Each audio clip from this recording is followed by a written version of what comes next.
Welcome to Poets from the Neighborhood. I am VeerajaR. And I'm Sally Lee.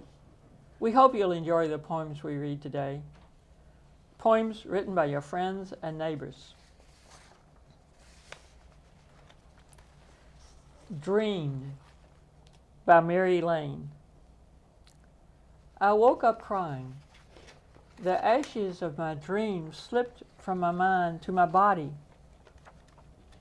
filling my arms, my legs, my heart. But why cry? Ah, then I knew. I dreamed of you. Brian's Way by Mike Tucker. My friend's son was quite a young man. He was special in almost every way. I will never forget his eyes, shiny and black as onyx. Run your hand through his hair, soft, smooth to the touch like velvet.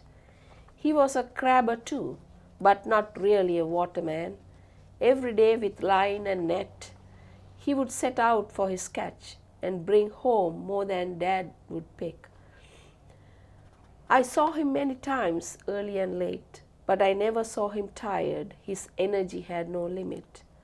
Quickly he went here, then there, did this or that, but as quick as he moved, he still had time to stop and smell a flower.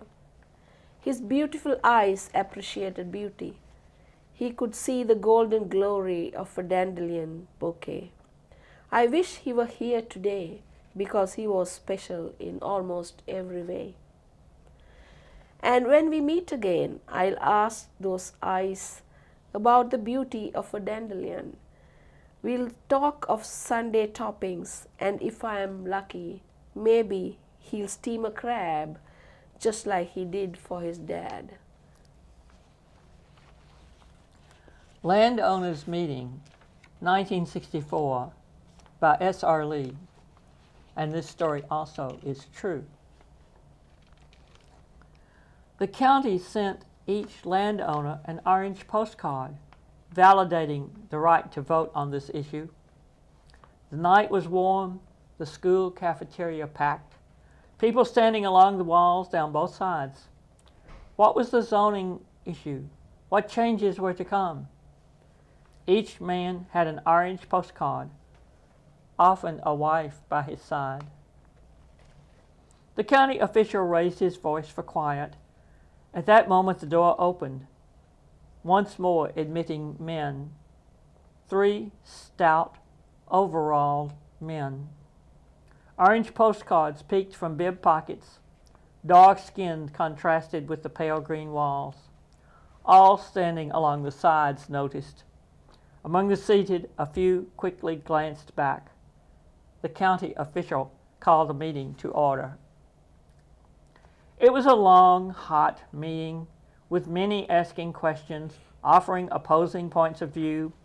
Finally, a resolution was proposed and counted by a show of hands. The county official read it loud and clear to the listening crowd.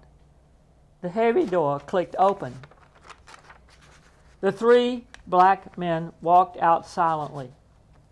There were calls to vote, stay and vote. But they had disappeared into the night, toward their cars parked in the dark, gone before the uneasy crowd escaped the building.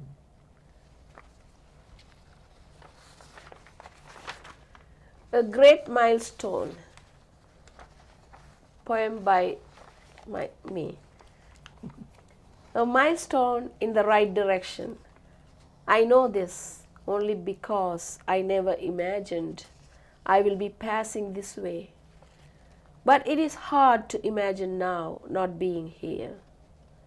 Like a riverine tunneling its way through solid rock mineral, yearning to reach the great river, stripping off gold nuggets, splashing joy all around, filling the great river with more treasure. I just took the long road to get here, breaking barriers, wearing off many a shoe, gotten all the more wiser for choosing paths least traveled or unknown. Remembrance by Louise, Colln. I don't remember how we said goodbye, only that we said it many times. I wish we had made a pact to meet somewhere, after the marriages, children, careers, the heart wounds healed, at 6 o'clock on a certain day, in a certain park. You know the one. I want to know you now. Sit silent, holding caring hands, as two who spent long years together, then lay us down to sleep, home at last. File Drawer by S.R. Lee. Sensible souls succumb, become silly, sentimental, solipsistic, confronted with nostalgia, forgotten. Back half of the bottom file drawer is an awkward, neglected reach. Current papers go conveniently toward the front. Eventually, possibly suddenly, pressures of time, thought, or conscious push us into reluctant action to clear out, reorganize. We expect the worst, a series of no's. Why keep this? Why did I keep that? Push the wastebasket closer. This can go. But we encounter surprises. No. Don't throw that away. Who would have thought the grandchildren should see this? We should keep this. Keep that old deed. Here's that letter I thought lost. Flashes of memory mixed with moment of confusion.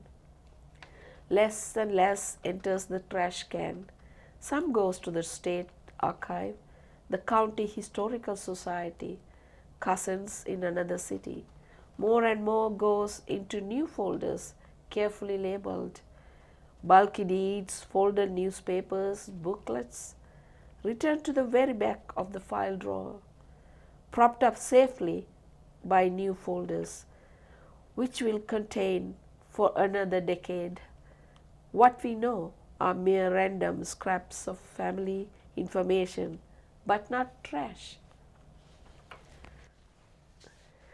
Hope you enjoyed these poems by the poets from the neighborhood.